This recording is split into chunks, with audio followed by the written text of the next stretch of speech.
Let me give you 3 steps to start life change that can change your life, your personality, your lifestyle, everything can change. Here's the steps. Number 1, find out how things work. The first key to doing better is find out. To change your life, really, you need ideas. There isn't anything an idea can't change. And Schoff taught me the major problem is lack of an idea, not a problem. At first I didn't have any money. I said to Mr. Schoff, I don't have any money. He said, that's not a problem. Now see, up until then I always thought it was. Right? I was confused. He said, no, the problem is lack of an idea on how to create money and wealth. It isn't lack of money, it's lack of ideas. So if you get the ideas, see, you can change anything. Now to get ideas, you need a constant study of finding out. Now, Schoff also said, when you find out something that works, put the information in your journal. Don't use your head for a filing cabinet. Put it in your journal so that you can do the next best thing. Repetition, repetition, repetition. Go over it. And if you repeat it, go over it, sure enough, someday, some mysterious day, the idea takes root, starts to grow, and shows up in your bank account, and your dress, and your personality, and your lifestyle. But capture the ideas in your journal. Find out how things work. Schoff gave me this word for my life change. He said, study. Great word. If you wish to be successful, study success. If you wish to be happy, study happiness. If you wish to be wealthy, study wealth. Don't leave it to chance. Make it a study. Some people just go through the day with their fingers crossed. See, that won't do it. You've got to study the things that can change your economic, social, spiritual, personal life.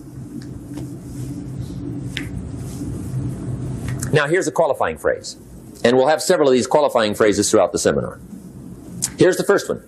You may not be able to do all you find out. I understand that. You may not be able to do all you find out, but you should find out all you can do.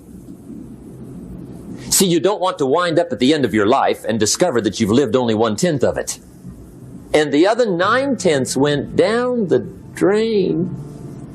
Not for lack of opportunity, for lack of information. So that's number 1, find out how things work. Now here's the best human virtue for finding out. Curiosity. Make a note of that. Curiosity. Be curious. You might add a word to it that'll help. Childish curiosity.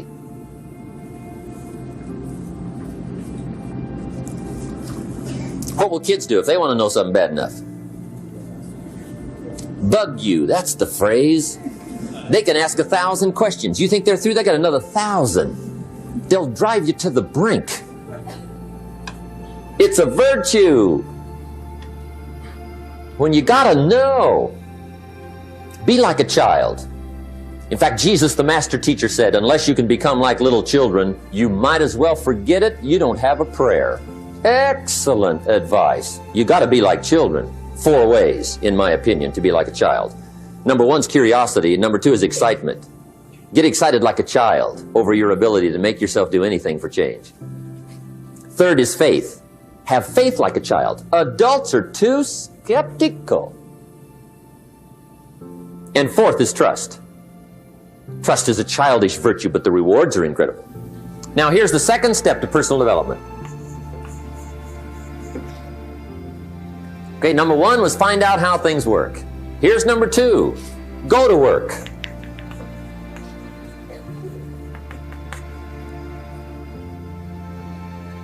You must now take action on what you found out. In doing business around the world, we call it game plan. Put together your game plan. One of the major things we teach on the weekend seminars, game plans. How to game plan your office. If you're in sales, you need a game plan. Kids need a game plan. You need a home game plan, social game plan, a business game plan. Everybody needs game plans. Financial independence, game plan. Your investment, game plan. Don't think in your head. Put it on paper. Don't operate out of your mind. Operate from paper. I often ask somebody, what are you going to do the next 6 months? and somebody starts to tell me, I say, no, don't tell me. Show me. Show me your game plan for the next 6 months. Then I can look at things and maybe I can help. But you got to operate from paper. Put it on a game plan. Take action on what you found out. Now here's the best word I know of to go with action. Massive. See, that'll change everything. Massive action is called the cure-all. If you're going to make calls, make a few thousand. If you're going to make contacts, make a few thousand. If you're going to knock on doors, knock on a few thousand. See, that'll change everything. Here's the language of the poor. I'll try it a time or two and see what happens. It's the way poor people talk. The guy says, well, I'll give it 30 days. 30 days. You could guess his bank balance. You've got to have a better game plan. So here's one of the major things to do starting tomorrow. Take a look at your game plan. If it isn't loaded with massive action, change it tomorrow. Action. The formula really works like this. Pick up a good idea, take heavy action. Pick up a couple of good ideas, take heavy action. That's the formula for success. Heavy action.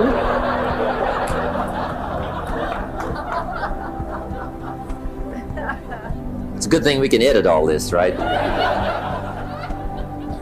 The formula for success, take heavy action on a good idea, right? That's the ratio. Now here's the key. Don't wait till you've learned 2,000 or 3,000 things. Because that way you'll use up all the time. And you could wind up smart and broke. And hey, it's okay to be dumb and broke. But if a guy's smart and broke, that's pitiful. Don't let your learning lead to knowledge. You'll become a fool. Let your learning lead to action. You can become wealthy. And there's many kinds of wealth, I understand that, not just money. Money's one of the least of all values. I know some people with a lot of money that are very poor. Evita sings, as for fortune and as for fame, they are illusions. They're not the solutions they promised to be. So there's all kinds of wealth, but to get a big share coming your way, you've got to have a heavy action game plan. Now here's the third step to personal development, and we'll wrap up personal development. Step number 3, it's just a little caution, and all through life we need little cautions. This one simply says, don't try to beat the system. Find out how it works, work it, but don't try to beat it. Some people learn just enough to start slicing it, shading it, thinning it, cutting corners, and looking for cheap answers. See, don't fall for that. You'll wind up with a cheap life. Find out how it works best and do it that way. Even though it seems to take a little longer, do it right. Don't compromise with right. Now, under this step, here's another key. Be a quick learner. Don't let it take long to teach you. Learn quicker. One guy said he broke his nose 7 times in the same place. Somebody says, looks like you'd stay out of that place. Learn quicker. Now the third point here is don't be stubborn. See, some people won't change even when a better way comes. They say, well, I've been doing it this way 30 years. Hey, be ready for change. If it's a better way, go for it. But don't try to beat it. Or you'll be like the guy that went to Las Vegas. He didn't have much money, so he didn't want to risk his money gambling. But he gets to Las Vegas and the jackpot bells are ringing, the money's flowing, the lights are flashing, and he can't help himself. He's got to gamble. But instead of gambling with his cash, he decides to play the mental gambling game. And the brilliant scheme he worked out goes like this. He'd pick a number like number 3. Mentally, he would bet a certain amount of money on the number. And whether it won or lost, he would jot down that amount in his little pad. I would have won $5 if I'd have made that bet. Just to keep track of it, win or lose. That way, come midnight, he can calculate how he's doing, win or loser, how much, only not his money. Keep his money. Just play this mental gambling game. So here he is around the gambling table, everybody else shelling out their hard-earned cash. He's got this brilliant scheme. Instead of betting with his money, he's betting with his mind, and he lost his mind.